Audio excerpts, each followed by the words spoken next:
10 kilometre प्रति घंटे की रफ्तार से कोई पहाड़ चढ़ते हैं और उतरते समय 20 किलोमीटर प्रति घंटे की रफ्तार से नीचे आते हैं, तो हमारी औसत स्पीड मतलब एवरेज स्पीड 15 नहीं है। सुनने में अजीब लगता है ना? ज्यादातर लोग तुरंत 10 और 20 को जोड़कर आधा कर देते हैं। बिल्कुल। और प्रतियोगी परीक्षाओं में जैसे रेलवे या एसएससी में पेपर सेट करने वाले इसी बात का फायदा उठाते हैं। ये सबसे पहला जाल है जहां सब फंसते हैं। हाँ वही। तो स्वागत है इस गहरे विश्लेषण में। आज हम औसत या एवरेजेस के इस पूरे विज्ञान को डिकोड करने वाले हैं। हमारा मकसद सिर्फ शॉर्टकट रटना नहीं है, बल्कि हम इसके पीछे के असली लॉजिक को समझेंगे।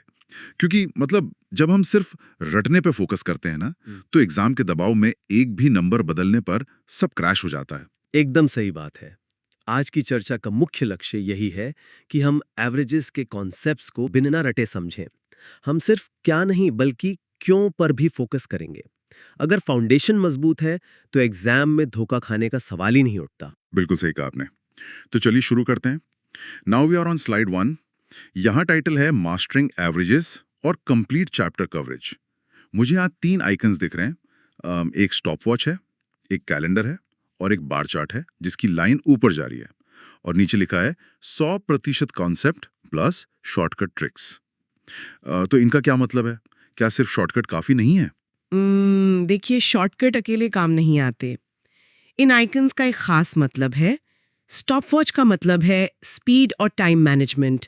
कैलेंडर दिखाता है कि डेटा कैसे बदलता है और बार चार्ट का मतलब है हमारी लगातार प्रोग्रेस।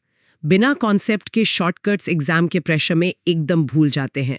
मैं हमेशा कहती हूँ लॉजिक पहले। समझ गया। Now we are on slide 2। यहाँ what we will cover today लिखा है और 4 चमकते हुए बॉक्सेस हैं। पहला है एवरेज स्पीड, एलसीएम ट्रिक, दूसरा है एवरेज एज, तीसरा चेंज इन डेटा और चौथा है नंबर रिलेशंस। हाँ, ये आज के हमारे सफर का पूरा फ्लो चार्ट है। हम बहुत ही लॉजिकल तरीके से आगे बढ़ेंगे। पहले स्पीड की बात करेंगे, फिर उम्र वाले सवालों पर आएंगे जो बहुत कंफ्यूज करते हैं, और फिर नंबर सीरीज पर। बेहतरीन। तो चलिए सीधा टॉपिक पर आते हैं। Now we are on slide 3। यहाँ एवरेज स्पीड का वही सवाल है। तनिष्क नाम का कोई व्यक्ति है जो यात्रा के 3 बराबर हिस्से 10, 15 और 20 किलोमीटर प्रति घंटे की रफ्तार से तय करता है। बाईं तरफ एक बेसिक मेथड है जिस पर बहुत बड़ा लाल रंग का क्रॉस लगा है और दाईं ओर एलसीएम मेथड है। वो बेसिक तरीका गलत क्यों है? असल में वो बेसिक तरीका पूरी तरह गलत नहीं है। मतलब अगर आप x मानकर सॉल्व करें तो, पर वो बहुत लंबा है। इसमें फ्रैक्शंस या भिन्न बन जाते हैं और कैलकुलेशन में गलती होने के चांस बहुत बढ़ जाते हैं। अरे हाँ, एक्स मानकर तो एग्जाम में बहुत टाइम वेस्ट हो जाएगा। बिल्कुल, इसीलिए हम एलसीएम वाला तरीका लगाते हैं। हम एक ऐसी दूरी मान लेते हैं जो 10, 15 और 20 तीनों के पहाड़े में आती हो। 10, 15 और 20 का एलसीएम 60 होता है, तो हम मान लेते हैं कि यात्रा का हर एक हिस्सा 60 किलोमीटर का है। अच्छा, तो अगर हर हिस्सा 60 किलोमीटर है तो 10 की स्पीड से 60 किलोमीटर जाने में 6 घंटे लगेंगे, 15 की स्पीड से 4 घंटे और 20 की स्पीड से 3 घंटे लगेंगे। एकदम सही कैलकुलेट किया आपने। तो अब हमारी कुल दूरी कितनी हुई? 60 किलोमीटर के 3 हिस्से मतलब 180 किलोमीटर। और कुल समय लगा 6 + 4 + 3 यानी 13 घंटे। तो एवरेज स्पीड हो गई 180/13, जो लगभग 13.85 किलोमीटर प्रति घंटा आती है ना कमाल? इसमें x और y मानने का कोई झंझट ही नहीं रहा। हमने एलसीएम से कैलकुलेशन एकदम सीधी कर दी। ये तो मतलब ये बिल्कुल ऐसा है जैसे किसी उबड़ खाबड़ नदी को पार करने के बजाय एलसीएम नाम का एक सीधा पुल बना लिया जाए। मजा आ गया। एक फॉर्मूला दिया है n.T - N.t। उदाहरण है कि 5 साल पहले 6 सदस्यों का एवरेज 25 था, फिर 2 बच्चे पैदा हुए और वर्तमान एवरेज आज भी 25 ही है। उफ, ये फॉर्मूला देख के ही डर लग रहा है। अगर मैं इसमें वैल्यू डालूं तो 2 × 25 - 6 × 5 यानी 20 साल आता है। पर एग्जाम में ये फॉर्मूला कौन याद रखेगा? बिल्कुल, और इसीलिए आप दाईं ओर उस बल्ब आइकन को देखिए, ऑल्टरनेटिव लॉजिक। हम यहाँ टोटल सम मेथड इस्तेमाल करेंगे। मुझे बताइए, अगर 5 साल पहले 6 लोगों का एवरेज 25 था, तो आज उनका एवरेज क्या होगा? सब 5 साल बड़े हो गए तो 25 + 5 आज उनका एवरेज 30 होगा। सही का। तो उन 6 लोगों का आज का कुल योग यानी टोटल सम कितना हुआ? 6 × 30 मतलब 180। अच्छा, और क्योंकि अब परिवार में 2 बच्चे आ गए हैं तो टोटल लोग 8 हो गए और सवाल के हिसाब से उनका आज का एवरेज 25 है। तो 8 × 25 हो गया 200। बस अब देखिए 8 लोगों का टोटल 200 है और उन 6 बड़े लोगों का टोटल 180 है। समझ आ रहा है? अरे, तो मतलब जो 20 का अंतर है वही उन 2 बच्चों की कुल उम्र है, 200 - 180। मुझे तो फॉर्मूले की जरूरत ही नहीं पड़ी, ये लॉजिक तो हमेशा याद रहेगा। यही तो बात है, लॉजिक हमेशा फॉर्मूले से बेहतर होता है। चलिए अगला देखते हैं। Now we are on slide 5, concept number 2, किसी एक इंसान को रिप्लेस करना। यहाँ हरे रंग का ऊपर की ओर तीर है और लाल रंग का नीचे की ओर तीर है। हाँ, यहाँ लिखा है कि 8 लोगों का ग्रुप है और औसत उम्र 2.5 साल बढ़ जाती है जब एक 65 साल के व्यक्ति को रिप्लेस किया जाता है। तो नई उम्र है 65 + 8 × 2.5 यानी 85 साल। यहाँ सबसे मजेदार बात यह है कि वजन या उम्र का बढ़ना मतलब नया व्यक्ति पक्का भारी या उम्रदराज है। बिल्कुल, अगर एवरेज बढ़ा है मतलब नया इंसान अपने साथ एक्स्ट्रा उम्र लाया है। 8 लोगों को उसने 2.5 साल बांटे मतलब वो 20 साल एक्स्ट्रा लाया, तो 65 + 20 सीधा 85 आ गया। बहुत ही लॉजिकल है। Now we are on slide 6। यहाँ कॉन्सेप्ट नंबर 3 है, जहाँ n नए छात्र जुड़ते हैं। बाईं ओर एक बहुत भारी भरकम फॉर्मूला है, पर दाईं ओर एक डेविएशन ट्रिक का विजुअल है। एक तराजू या सीसो बना है। हाँ, ये तराजू वाला विजुअल बहुत इंपॉर्टेंट है। इसे ध्यान से समझते हैं। 24 छात्र हैं जिनका एवरेज 35 वर्ष है। अब 3 नए छात्र आते हैं जिससे औसत 37 हो जाता है, मतलब 2 की वृद्धि। तो हम इसे तराजू से कैसे बैलेंस करेंगे? देखिए, नया औसत 37 है, तो जो 3 नए आए हैं उनका अपना बेस 37 तो होगा ही, पर उन्होंने उन पुराने 24 छात्रों का एवरेज भी 2-2 साल बढ़ा दिया। अच्छा, तो 24 × 2 मतलब 48 एक्स्ट्रा साल वो अपने साथ लाए थे। बिल्कुल। अब उस 48 एक्स्ट्रा साल को उन 3 नए छात्रों में बांट दीजिए। 48/3 मतलब 16। तो हर एक नया छात्र 37 + 16 यानी 53 वर्ष का होगा। वाह, ये तराजू को बैलेंस करने का बहुत ही शानदार तरीका है ना? इससे कैलकुलेशन आधी हो जाती है। अब now we are on slide 7, concept number 4, एक से ज्यादा लोगों का इक्वल रिप्लेसमेंट। यहाँ एक पीले और काले रंग का exam alert heavy formula warning box है। हाँ, ये फॉर्मूला तो सच में खतरनाक लग रहा है। पर दाई और प्रो टिप भी है, टोटल सम वाली। हाँ, हम प्रो टिप पर ही फोकस करेंगे। चलिए इसे step by step break down करते हैं। मान लीजिए 5 लोग हैं और औसत 40 है, तो टोटल हो गया 200। ठीक है। अब मान लीजिए 2 लोग चले गए जिनकी उम्र का जोड़ 30 था और 2 नए आए जिनकी उम्र 20 है। तो गए 30 और आए 20, मतलब कुल मिलाकर 10 का नुकसान हुआ ना? हाँ, 30 गए और 20 आए, तो ओवरऑल टोटल में से 10 घट जाएगा। बिल्कुल। यहाँ स्लाइड पर थोड़ा अलग उदाहरण है। इसमें 2 गए हैं 30 के यानी 60 गया और 2 आए हैं 20 के यानी 40 आया।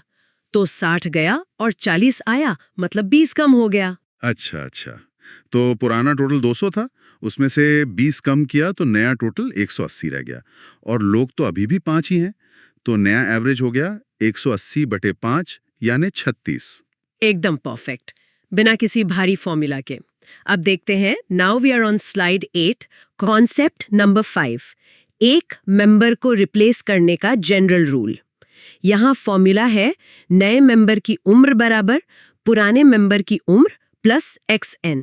हाँ, जहां x मतलब वृद्धि या कमी और n मतलब सदस्यों की संख्या। उदाहरण है, 10 सदस्य हैं, 40 उम्र वाला रिप्लेस हुआ और औसत 2 घट गया, तो नया हुआ 40 - 2 × 10 यानी 20। ये असल में कुछ नया नहीं है, ये उसी स्लाइड 5 वाले कॉन्सेप्ट का जनरल और आसान रूप है। अगर औसत घट रहा है तो बस माइनस कर देना है। समझ गया। Now we are on slide 9, concept number 6, नया मेंबर जुड़ना। यहाँ चारों ओर चमकता हुआ हरा बॉर्डर है। सूत्र है एवरेज एज ± x ब्रैकेट में n + 1। तो नई उम्र क्या होगी? 35 + 3 गुणा ब्रैकेट में 8 + 1 यानी 9, तो 35 + 27 62 हो गया। बिल्कुल। इसके पीछे का लॉजिक ये है कि जब कोई नया आता है और एवरेज बढ़ता है तो वो सिर्फ अपना हिस्सा नहीं लाता बल्कि अपने साथ साथ पुराने सब लोगों के हिस्से में भी कुछ जोड़ता है। हाँ, वो कमरे का तापमान ही बदल देता है। Now we are on slide 10, concept number 7, जब कोई मेंबर छोड़कर चला जाए। यहाँ लाल रंग का फ्यूचरिस्टिक बैकग्राउंड है और एक नीले बुलबुले में लॉजिक चेक लिखा है। यदि उनके जाने से औसत गिरता है तो वे औसत से बड़े थे, प्लस का प्रयोग करें। ये थोड़ा उल्टा नहीं लग रहा? यही तो कैच है। लोग जाने या घटने का नाम सुनकर माइनस लगा देते हैं, पर सोचिए 10 लोग हैं, औसत 45 है। एक गया और औसत 2 घट गया, मतलब वो अपने साथ बाकियों का हिस्सा भी चुरा ले गया। अरे हाँ, मतलब वो इंसान 45 से काफी बड़ा था, तो हम 45 में वो चोरी किया हुआ हिस्सा जोड़ेंगे। बिल्कुल। उसने बचे हुए 9 लोगों का औसत 2-2 साल गिराया, मतलब वो 18 साल एक्स्ट्रा ले गया। तो उसकी उम्र थी 45 + 18 यानी 63 साल। इस लॉजिक चेक से एग्जाम में प्लस माइनस की गलती कभी नहीं होगी। बहुत ही बढ़िया लॉजिक है ये। Now we are on slide 11, यहाँ से डेटा चेंजेस शुरू हो रहे हैं। पहला है अरिथमेटिक प्रोग्रेशन या एपी सीरीज। एक नंबर लाइन है जिस पर -d, k + d अंकित है। एपी सीरीज में डेटा समान रूप से बढ़ता है। इसका फॉर्मूला है नया औसत बराबर पुराना औसत k + x.d/2। मतलब अगर डिफरेंस 3 है, पुराना औसत 25 है और 2 नए नंबर जोड़े हैं तो 25 + 2 × 3/2 यानी 28। एकदम सही। अब इसी से जुड़ा सबसे मजेदार शॉर्टकट देखते हैं। Now we are on slide 12, सम या विषम यानी इवन और ऑड नंबर सीरीज। यहाँ बहुत बड़ा टॉप एग्जाम शॉर्टकट बैच लगा है।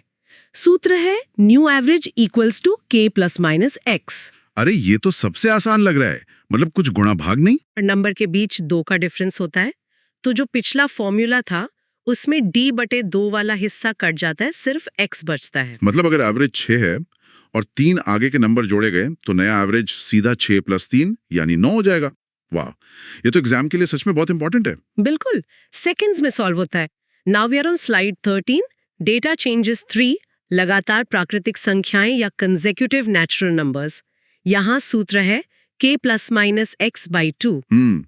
उदाहरण है कि औसत 12 है, अगले 4 नंबर जोड़ें तो 12 + 4/2 यानी 14। हाँ, इसे पिछली स्लाइड से जोड़कर देखिए। प्राकृतिक संख्याओं में डिफरेंस 1 का होता है ना, इसलिए यहाँ सीधा x का आधा जोड़ता है। एकदम क्लियर है। Now we are on slide 14, elimination और रिप्लेसमेंट। यहाँ पजल के टुकड़ों के आइकन्स हैं और रूल बॉक्स 4 और 5 हैं। इस रिप्लेसमेंट के उदाहरण पर ध्यान देते हैं। 20 ऑब्जर्वेशंस है, कुछ नंबर रिप्लेस हुए और औसत 2 बढ़ गया, तो नया योग कैसे निकलेगा? यहाँ लिखा है 20 + 20 × 2 यानी 60। हाँ, जो भी बदलाव औसत में हुआ है उसे कुल संख्या से गुणा करके पुराने में जोड़ देते हैं। सिंपल। समझ गया। Now we are on slide 15, data chain 6, सभी डेटा पर मैथमेटिकल ऑपरेशंस। बीच में एक गोल चक्र है जिसमें प्लस, माइनस, गुणा और भाग के निशान है और लिखा है सेम इफेक्ट ऑन एवरेज। ये बहुत दिलचस्प है। अगर सीरीज है 2, 4, 6, 8, 10, इसका औसत 6 है। अब अगर हम हर नंबर में एक जोड़ दें तो नया औसत क्या होगा? सीधा 7 हो जाएगा ना। मेरी कैनोलॉजी है यहाँ, अगर क्लास के हर बच्चे को एक एक्स्ट्रा टॉफी मिले तो पूरी क्लास की औसत टॉफी भी 1 से बढ़ जाएगी। क्या बात है, बहुत ही बेहतरीन एनोलॉजी है। और ये सिर्फ जोड़ने पर नहीं, घटाने, गुणा और भाग करने पर भी लागू होता है। सेम इफेक्ट का यही मतलब है। ये टॉफी वाला रूल तो कमाल का है। चलिए आगे देखते हैं। Now we are on slide 16, related to numbers, summing averages of 2। यहाँ एक मास्टर की या चाबी का आइकन है और लिखा है k = a + b + c/2। नीचे 3 खुले हुए ताले हैं। हाँ, ये थोड़े ऊंचे लेवल का अलजेब्रा है।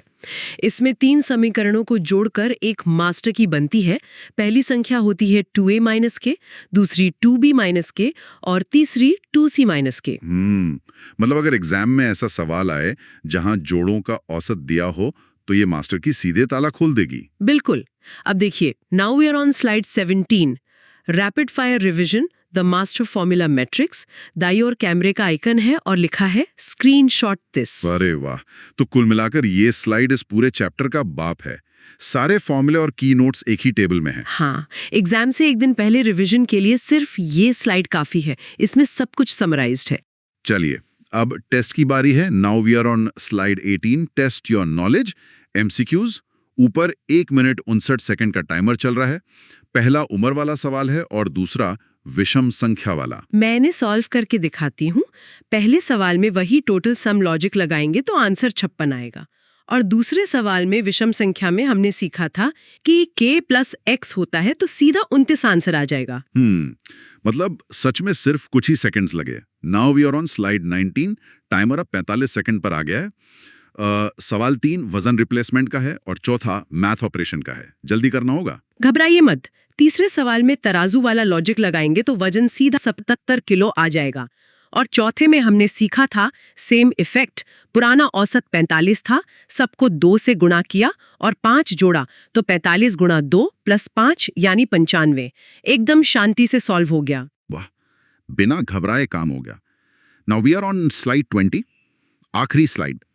यहाँ लक्ष्य को भेदते हुए एक तीर का ग्राफिक है और कोटेशन है, success in SSCRB comes from consistency and the right approach। ये बहुत गहरी बात है। आज हमने जो राइट अप्रोच सीखी है, जैसे टोटल सम मेथड या टॉफी वाला रूल, उसे अगर कंसिस्टेंसी के साथ प्रैक्टिस किया जाए तो कोई भी एग्जाम मुश्किल नहीं है। बहुत खूब। तो चलिए एक बार पूरा कॉन्सेप्ट वाइज रिवीजन कर लेते हैं। आज हमने क्या क्या सीखा? अगर मैं समराइज करूं तो स्पीड के सवालों के लिए एलसीएम ट्रिक बेस्ट है। उम्र वाले सवालों के लिए भारी फॉर्मूले छोड़कर टोटल सम और तराजू वाला बैलेंसिंग लॉजिक लगाना है। और डेटा चेंज में सम और विषम सीरीज का k ± x शॉर्टकट सबसे ज्यादा टाइम बचाता है। बिल्कुल। और आखिरी, गणितीय संक्रियाओं या मैथ ऑपरेशंस का सीधा असर औसत पर पड़ता है। आपका वो टॉफी वाला रूल। हाँ, टॉफी रूल। चलिए अब श्रोताओं के लिए एक रैपिड फायर हो जाए। मैं जल्दी जल्दी सवाल पूछूंगा, आप जवाब देंगे और सुनने वाले भी मन में सॉल्व करेंगे। मैं तैयार हूं। सवाल 1, अगर 5 लगातार प्राकृतिक संख्याओं का औसत 20 है, 2 और जोड़ें तो नया औसत क्या होगा? प्राकृतिक संख्याएं हैं तो डिफरेंस 1 का होगा, इसलिए आधा जुड़ेगा। 20 + 1 21। परफेक्ट। सवाल 2, 10 लोगों का औसत 50 है, सब में 5 जोड़ दें तो नया औसत? टॉफी रूल, सब में 5 जोड़ा तो औसत भी 5 बढ़ेगा, 55। सवाल 3, सम संख्या की सीरीज में 4 नंबर जोड़ें, औसत कितना बढ़ेगा? सम संख्या है तो सीधा x बढ़ेगा, यानी 4 बढ़ेगा। बहुत बढ़िया। सवाल 4, रिप्लेसमेंट में अगर औसत घटे तो नया व्यक्ति पुराने वाले से हल्का है या भारी? औसत गिरा है, तराजू नीचे आया, मतलब नया व्यक्ति हल्का है। और आखिरी, डी डिफरेंस वाली AP सीरीज में x पद जोड़ने पर औसत वृद्धि कितनी होगी? ये बेसिक फॉर्मूला है, x.d/2। शानदार। अब मैं चाहूंगा कि आप 1-2 ऐसे सवाल पूछें जो थोड़ा सोचने पर मजबूर करें। बिल्कुल। मेरा पहला सवाल है, अगर एक समूह में एक नया सदस्य आता है और औसत बिल्कुल नहीं बदलता, तो इसका उस नए सदस्य के बारे में क्या मतलब है? इसका मतलब है कि वो नया इंसान अपने साथ एकदम उतना ही वजन या उम्र लाया है जितना उस ग्रुप का औसत था, ना कुछ एक्स्ट्रा लाया, ना कुछ लिया। एकदम सही। और दूसरा सवाल, अगर हम सीरीज की हर संख्या का वर्ग या स्क्वायर कर दें, तो क्या नया औसत पुराने औसत का वर्ग होगा? क्यों या क्यों नहीं?